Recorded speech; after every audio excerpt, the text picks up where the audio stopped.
Welcome back to another day here on the Winter's Lorcana channel. Today, guys, we are going to be playing that crazy new blue still Tamatoa deck that's been going around, just to kind of get a feel for it and see if it really is as strong as everyone seems to think it is. By the time this video comes out, though, you guys are going to be like, Winter, we're way past it. Somebody's already solved it. This deck's dead, or worse, this deck is undefeatable.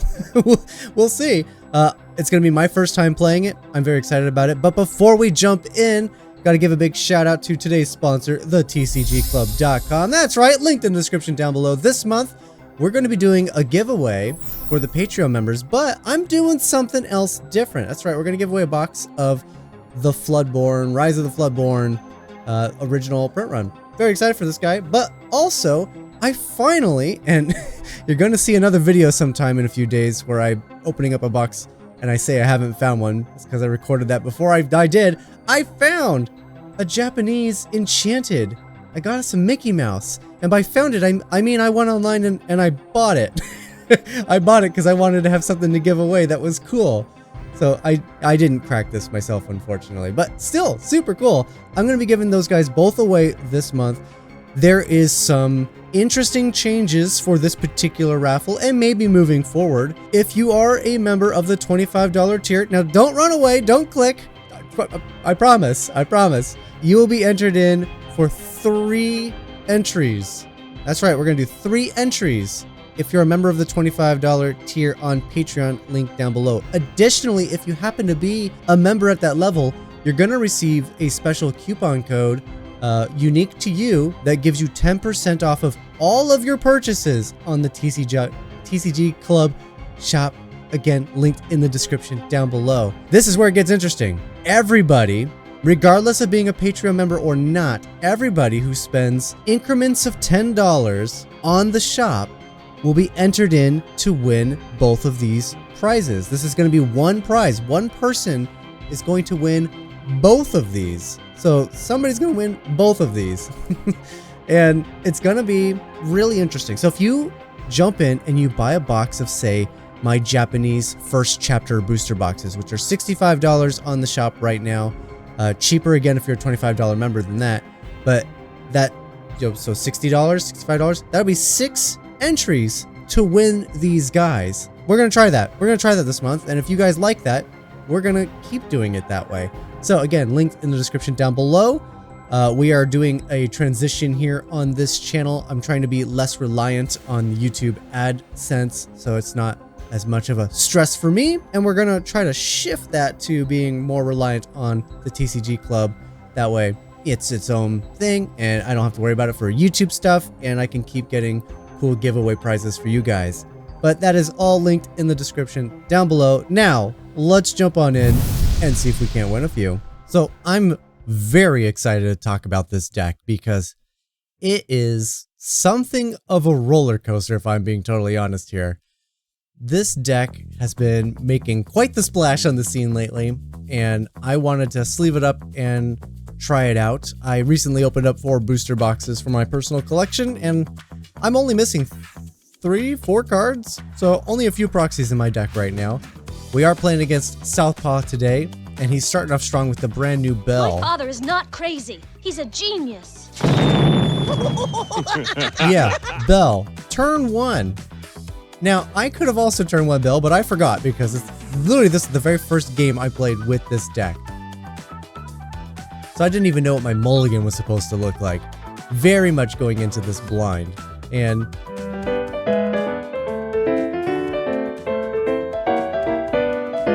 a nice little jingle there for Oswald, who apparently spiked in price lately as well.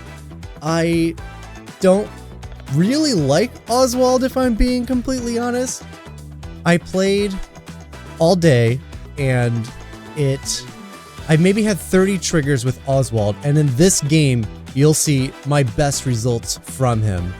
So I've maybe got 30 triggers from Oswald total throughout the day, and he only popped off a few times. So I don't know if he's going to stick around in this deck. I would imagine that by the time this video goes live, an updated version of this deck may already be out, and I would bet Oswald's probably not in the list anymore. Maybe a 2 of. I don't know about him. but it is fun to be able to ink and get free items. We did get us a Fortisphere, which is nice. Like I said, this particular game with Southpaw is the best my Oswalds will do all day. It's very high roller, if I do say so myself. Now, what's really strange about this deck, what I really want to talk about is how swingy it feels. Throughout all of my games, throughout the day, there were several games where I just kind of petered out, had one, sometimes no cards in hand, really no board presence, and I was just top decking for my life. And some of those games I was able to recover from that. But the deck's really weird in that you have this weird high roller situation of, okay, the first 3/4 of the game, am I going to be able to pull this off? And then in the last like 2 or 3 turns, you're like, okay, it's snowballing excessively and it's going to be very difficult for me to lose from this position. So I don't know how I feel about this version of this deck. I would be shocked if this list barely changes by the time you guys are watching this video, because yeah, the high rollerness, it can feel bad. If you go to a tournament and you have a really solid day, really good luck when you're Oswalds, yeah, this might feel like the best deck in the world, because once it pops off, once it's doing its thing, it does feel like one of the strongest decks out there. But most of my games, it did not act that way, so it was kind of, I don't know, feel bad most of the day. Very surprising. Another thing that I thought was really interesting is the Scrooge McDuck, which you can see in my hand right now. It's a weird card where you want to have the items in play so you can play him for free, but between the Hirams and the early turn 1 bells, like by the time you could play him, you've already destroyed all of your items anyway, so you're not playing him for free. So get that out of your mind. You're not playing Scrooge for free most of the time. And when you do get to play him for free with his ability, tap in the 4 items, you're probably already winning the game anyway. So I don't know how good Scrooge is either. Now, take everything with a grain of salt. Like I said, this deck's probably going to be refined and it's going to be much more comfortable to pilot. But right now it feels really clunky, just as a literally sitting down and playing it for the first time. But a lot of decks are like that, so we'll see. I'm excited to see how this deck evolves. And getting your items in play, Fishbone Quill here is huge. It is going to let me ink again, triggering Oswald here, which is fantastic. We do like triggering the Oswalds, even though for me personally, he tends to miss far more often than he hits. And here we go. We do get a hit. Like I said, this particular game against Southpaw, this is the game where my Oswalds actually put in the work. And that's why I wanted to share this particular game, because the Oswalds, when they work, it feels really good. And I wanted to showcase the upside, because the upside is fantastic. But verbally, let me just really express how often he misses. Out of maybe the 30 triggers I had all day, I probably got 7 hits. I feel like I'm being generous. It could be less than that. I mean, this deck has 20 items in it.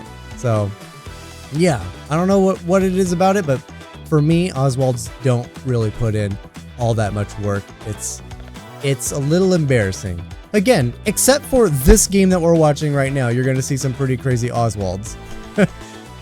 Now, in this game, we are playing against Southpaw, and he is running red-blue.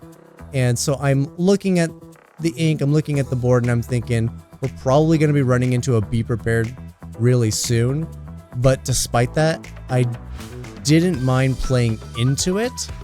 So you're going to see me committing to the board here and going for it.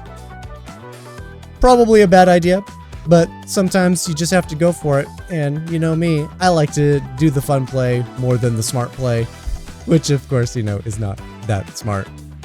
But we are at the right amount of ink. I'm going to be able to get a Tamatoa down, and thinking that we are probably going to be seeing a Be Prepared, I believe this is the turn where I'll also quest out with the Oswalds, because if we are going to get board wiped, I want to get the lore out of them. It's a little bit of a coin toss here, because if he doesn't have the Be Prepared, or even if he does, turning my Oswald sideways means he doesn't actually have to play a Be Prepared to deal with the majority of my board. So, I mean, do you quest because there's a board wipe coming and you want to get the lore, or do you not quest and force them to play it? I think you're probably supposed to force them to play it and sacrifice gaining the lore, because this deck also has a weird win condition where all of a sudden you just slam down the big Tamatoa and you gain 20 lore on the spot. And so, you know, you don't really need the extra Oswald points here. But it is what it is. We are going to, here he comes. We're going to tap out. We're going to play the brand new Tamatoa. What have we here? It's a sparkly, shiny... Oh, it's a human! Oh, Tommy. All right, so this guy's interesting. For those of you who don't know, and I'm sure it's next to none of you, you guys all probably know this. He does let you retrieve up to 2 items from your discard back to your hand, which is what I have done here. And then when he quests, so he's got to survive a turn, but when he quests, he lets you play an item for free out of your hand. So it's a very powerful way to get your lucky dimes in play without actually having to pay for them, which is awesome. So between the 4 copies of Tamatoa and the 4 copies of Oswald, you, in theory, should be playing those lucky dimes largely for free. But again, that doesn't always work out for me. We did have some really good Oswald luck here in this game though, so, you know, can't complain too much. Again, that's why I'm sharing this particular game. Oswald was really good. But here we are. I did quest out because I am thinking we are going to see a Be Prepared. But then again, maybe we shouldn't have quested out, force him to actually play it, because now he can just challenge my characters. But I am thinking with the Oswalds being exerted, he could just attack them, and then he's not going to bother with the Be Prepared, and then that means my Tamatoa likely gets to survive long enough to do his quest to play Lucky Dime for free. I don't know, a lot of decision points in this deck. It feels like any choice you make could be the correct one, or it could be the reason why you lose as well. Like, it's a very weird deck. Like I was saying, about 75% of the time, first 75% of each game very much feels like, am I gonna actually be able to generate enough value to win this game? And then you either lose the game right around that spot, or you get the combo down, couple of lucky dimes, all of the items in the world, and you just slam down a Tamatoa and win the game on the spot. That's how this deck feels. It's a little weird, but it's probably just because it's not like my normal play style, why it feels so alien to me, so foreign. But it is fun. I do really enjoy sitting down with the deck I've never played before, shuffling it up, and just trying to figure it out. Which is, of course, what I'm doing here. Just trying to figure out this deck. Another good reason to sit down and actually play with a deck is to learn how the deck functions. So when you play against it, you have a pretty solid idea of what to watch out for. In my games later on, you will notice, or unless I cut them, I may have cut the games for time, but when your opponent knows to just nuke the Oswalds the second they see them, yeah, those games are pretty tough. Those are the games where you're going to have no cards in your hand and be top decking and hoping for the best. So yeah, that's something I've learned by shuffling up this deck and playing it. If your Oswalds get dealt with really early and very quickly, it's hard to come back from.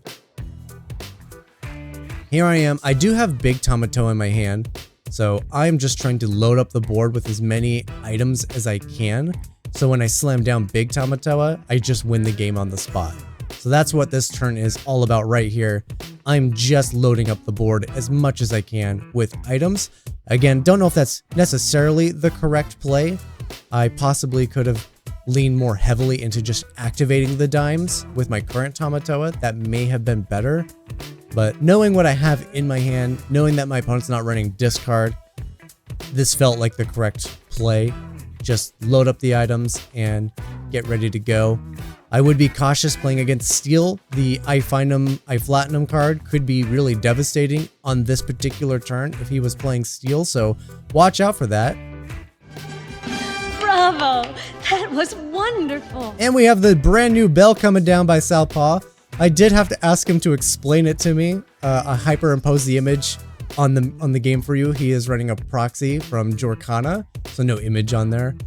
But Yeah, quest for 3, and then it can return items from your discard to the bottom of your deck, and you gain lore for every item returned, up to 3. So he just got a 6 lore swing with this bell, which is pretty nutso if you ask me. So just coming down out of nowhere. It also gets a reduction of cost, so it's cheaper to play than what it might seem. So yeah, pretty cool card. I will be interested in checking it out. I do like this item-based red-blue deck that he's trying out here. I may pick this up in the future and give it a go myself because it does look really fun. It definitely doesn't feel as swingy as Tamatoa does though. But nothing stopping you from actually running Tamatoa in that deck, I suppose. Again, I'll have to pick it up and try it out. But this whole turn, I'm really not paying a lot of attention if I'm being honest, because I know I have Big Tommy in my hand and I'm just about to win the game. So I'm, yeah, not really paying a ton of attention to what my opponent's doing here. And this is it. We ready, set, draw. I'm going to play down Tamatoa, activate both dimes, and gain 20 lore. So yeah, literally a 20 lore swing in one fell swoop. So I do have to ink, activate both fish bones to get the right amount of ink, but here we go. Tamatoa coming on down. Final ink, Tamatoa activates both dimes, shooting up to 31. Pretty stinking crazy. Next up, we are playing against Gambit and his green steel disaster. I've lost to this deck more times than I care to admit. He's very well practiced with it, and it's pretty brutal. But I will say, I am very lucky in that I get to play my bells almost every single game. My father is not crazy. He's a genius. I think in every single game that I played, I was able to successfully have Bell in my opening hand with an item. And only one game where I didn't have the Bell, but I played a Popsicle and drew the Bell and was able to play Bell on turn 1 anyway. I even had it against Southpaw. I just forgot that I could play Bell and I didn't. But the combo was in my hand. I had the turn 1 Bell the whole time. I don't know what it is. They were a floater for me this day, and every single game, Bell was a turn 1 play, which feels really good. You know, a turn 1 3/3, it might be the best new thing next to the Tamatoa. I know a lot of people are really hype on the Scrooge McDuck, but Scrooge for me felt like the second, maybe that's exaggerating, second worst card in the deck. Worst card for sure was the Strength of a Raging Fire. Literally never got a chance to use it once, efficiently or not. Like, easily the worst card. Could just be my particular matchups, but I did seem to struggle having enough characters in play for those cards to matter. So my strengths ended up becoming ink almost every game I played. Scrooge McDuck though, also becoming ink because with Bell, there's just this awkward, you want to have items in play so you could sacrifice the item to play Bell, but then a few turns later, you're like, oh, I got 2, maybe 3 items. If I didn't play the Bell, I could be playing Scrooge for free. And that's, you know, it just didn't happen because I kept breaking my items with Bells and Hirams, where when I played Scrooge, I just had to hardcast him, which is fine. 4 cost for a 4/4 body who can potentially replace himself. It's not a guarantee, right? You might not find an item in the top 4, in which case he's not replacing himself in your hand, but more often than not in an item-heavy deck, he will replace himself, and that's fantastic. So, not really against Scrooge being like great, just don't count on him being free. Having said that, I do get to play him for free a couple of times throughout the day, so it does still happen. But because it's more often than not doesn't happen, I'm feeling very fine just inking it here and the previous turn, because yeah, it's hard to get to play him for free. Now, Ursula here does have resist 2 thanks to the I'm Still Here Gambit played last turn, so I'm just questing out and getting the harem down for card draw. Again, just destroying my items left, right, and center for value. Again, leading into the whole Scrooge, maybe not as strong as we want him to be. Now, here we are looking at this Diablo, and I'm thinking, do I need to take out this Diablo? And if so, how do I take him out? Because I don't have the answer in my hand, obviously. And I'm worried about him shifting down. Funny enough, the Hidden Cove, he inked it, largely because we had the same thought. That Hidden Cove, not a problem anymore. When you have 2 bells down that you can effectively play for free, it's very easy to destroy a Hidden Cove. So I'm not sure if Hidden Cove is going to be seeing a lot more play in the upcoming few months. So an interesting, annoying location, just kind of naturally cycling out, I think. So kind of excited for that. But here we are, we're drawing more cards with Hiram. I mean, my board seems largely fine. I'm not terribly worried about what's coming up. I am aware that with Steel, he could be running removal, so we might be seeing my characters getting hit. But with the 3/3 bodies on Bell and the 6 willpower on Hiram, honestly, I'm not feeling that bad. The only thing that's going to get nuked here is going to be this Oswald. So I do play him on a turn where I can ink, and we do just that, just for the chance. But Oswald almost always misses, and finds a Tipo and misses, because of course he does. I don't know if that's just me, but yeah, Oswald seems to miss a lot. I think if I were to build my own version of this deck, Oswald would come out. Maybe again be a 2 of, but I think he would largely just come out of the deck. Not sure what I would replace him with, but with as often as he misses, doesn't feel like he's worth the spot. I'm always wondering about doing some plundering and keeping it for me, not you. Maybe a Mr. Smee in its place. Now, this Pete coming down, if there was no audio, it's because I had to remove the audio from the soundbite because I am a little afraid YouTube might copyright me for that. And if that's the case, then I'll have to re-upload this. You guys won't even notice, but I will have re-uploaded it without the Pete sound. But yeah. We actually survive a turn with Oswald, which is very shocking.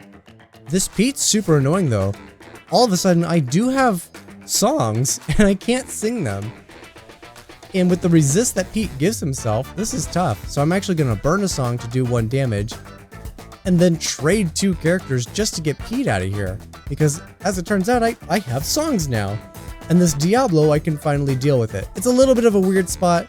Do I wait for him to actually shift the Diablo and take out the big Diablo? Or do I trade my removal for the card draw that it's going to give me? And, well, I'm an impatient person. So I am going to take out this Pete here, trade both my bells for his Pete. Again, the resist 1, making that absolutely necessary. And then Pete here's going to sing, and we're going to get rid of the little Diablo and just cross my fingers he doesn't have the big Diablo. He still doesn't have any lore, so I'm not feeling any pressure. So I'm not terribly worried about seeing a big Diablo at this point anyway. But now he can't shift it out, so he will have to wait an additional turn, which means I have a little bit more time to find another answer. I'm gonna start taking advantage of the fishbone. Oswald finally getting tons of triggers and finding absolutely nothing, just whiffing left, right, and center. Can't stress how much that I would take Oswald out. But of course, I'm no champion. You guys know this. I've never won a DLC. So, you know, take my advice with a grain of salt. But I would definitely wager Oswald doesn't see this list for much longer for most people. So don't spend your money on him. I know he's spiked and he's coming down already, or possibly by the time this video comes out, he's already done and cheap again. Don't waste your money on him if you don't have him. Wait for him to hit rock bottom if you need to pick him up for your collection. But I certainly wouldn't pick him up right now. Again, unless he's already totally crashed by the time this video has come out, which is very likely. Now we got Big Tommy down. Setting up, we're going to start trying to build up our board for our items, because the main win condition, of course, is to get Lucky Dimes down with the Big Tamatoa. Nothing new there in Blue Steel. It's just the easiest way for this deck to win. It comes out of nowhere and then the game's just over. So it's a hard combo to give up. Oswald actually finding something. What are the odds? Apparently very low. He's whiffed almost every time this game. All right, just doing some quick calculations, deciding that I will quest for 3 here. Again, with the double singing Ursula down, I do feel like Oswald is not going to live to see another day regardless, because he would just double sing removal. Has the Zeus for my Tommy, don't like that. And then the double sing, yep. Totally coming down, called that. And then we're gonna get the trade with the Pete, with the Ursula. All in all, not too bad. He is exerted. He's got a location that we don't really care too much about. And he's got an Ursula. Meanwhile, I have locations in play and a few cards in hand, so feeling, this is that weird point I was talking about. This is where it feels like, okay, am I gonna get what I need, or am I gonna kind of peter out here? And the Flaversham makes me feel better. I'm gonna draw more cards. It does reduce my item count. A little bit of a non-bow. We're constantly breaking our items for value, and then our win conditions rely on us having items. So a little bit of a back and forth there. Trying to strike that perfect balance is tricky, which is a part of what makes this deck difficult to pilot. I could imagine that if you were to sit down for an 8-game tournament, your brain would be absolutely fried by the end of the last game. I can't imagine actually piloting this thing all day long. There's so many decision points. There's a lot of ups and downs. And I mean, it is a really good deck though. It's very, very solid. So, you know, take it with a grain of salt. If you guys have any success with this in any tournaments, I would love to hear about it. Let me know in the comments down below how you've done with this deck, what you would change with this deck. And yeah, just let me know, because I am interested. I'm very curious how this deck's going to evolve, because I do suspect that a version of this is going to be here all season. And I want to keep tabs on that. All right, Hiram doing some work, drawing some more cards. Exactly what he's meant to do. I have a pretty full grip now. At this point, I do feel pretty confident that if I'm going to win, it's going to be pretty easy. So my hand's full of a lot of expensive things though. So I'm really only playing like 1 or 2 things a turn. Inking big Tamatoa. I do have another in my hand, so I'm not stressed about that. And yeah, this is the moment where I take a lot of time to think about what I want to do, because every decision is difficult and it could lead to winning or losing. It's strange, but we're going to play Big Tommy. What have we here? It's a sparkly, shiny... Oh, it's a human! Well, Big Tommy. New Tommy. That's who he is. It's New Tommy. No, not Little Tommy, because there's a couple of Little Tommies. One, at least, that I can think of. Middle Tommy. That's what we're going to call him. Mid Tommy. Getting back some items and setting us up. So, we are breaking the items, but thanks to the new Tamato, we actually can get them back, which is really nice. And we're going to start trading that for value straight away. Drawing cards here with the popsicle. I do occasionally point at the Maurice's workshop. That's basically just me telling my opponent whether or not I'm planning on activating it or not, paying to draw the card. And here I'm seeing, hey, I actually have 4 items in play, so I actually get to do this for the 2nd time today. Get a free Scrooge McDuck. Like I said, it doesn't always happen, but it does occasionally happen. It's a weird position to be in, because it almost feels like if you can play Scrooge for free, you're probably already winning the game anyway. But I mean, free value is free value, right? We just got a character in play for nothing, and he's going to get us another card, finds the popsicle, and then I'm gonna be able to sacrifice this Shield of Arundel because there's no exert condition on it, and give resist 1 to Tamatoa. This will protect him from the more along came Zeus. And so I'm feeling pretty decent here. And it's funny, in this moment, Gambit draws his card and then tells me, you know, that would have been a really great play, except I drew exactly what I needed to still be able to deal with your Tamatoa. So like, okay, great, cool. Even when you play it right, sometimes everything goes wrong. Plays another dual singing Ursula. Moves everything. And he's gonna quest out. Okay, maybe it wasn't this game. I maybe just lied to you. He's finally on the board though. I'm remembering, maybe it's next turn. It might be next turn. He double sings a Strength of a Raging Fire at some point throughout this day and takes out my Tamatoa after I gave it Resist 1. But maybe it wasn't this game. Like I said, I played it all day, trying to learn it. So just kind of misremembering some things, mixing some things up. But feeling pretty good here. Get a quest with the Tamatoa, which means I get to play an item for free. Here comes the Lucky Dime. The best thing you can play with the new Tamatoa. And it's that weird spot of like, I can play stuff, or I can activate the dime, or how much do I do? Here comes another dime. Do I activate the Fishbone Quill here, get another ink, and then I can activate both dimes for another 4 lore, go to 17, or just activate 1 and draw some cards. Then I decide I'm going to play out as many items as I can, because I know I can potentially win off the back of Tamatoa and the Lucky Dimes here, or I have big Tamatoa in my hand and I can just win the game that way. So both feel like very valid options. And yeah, we're going to see that here.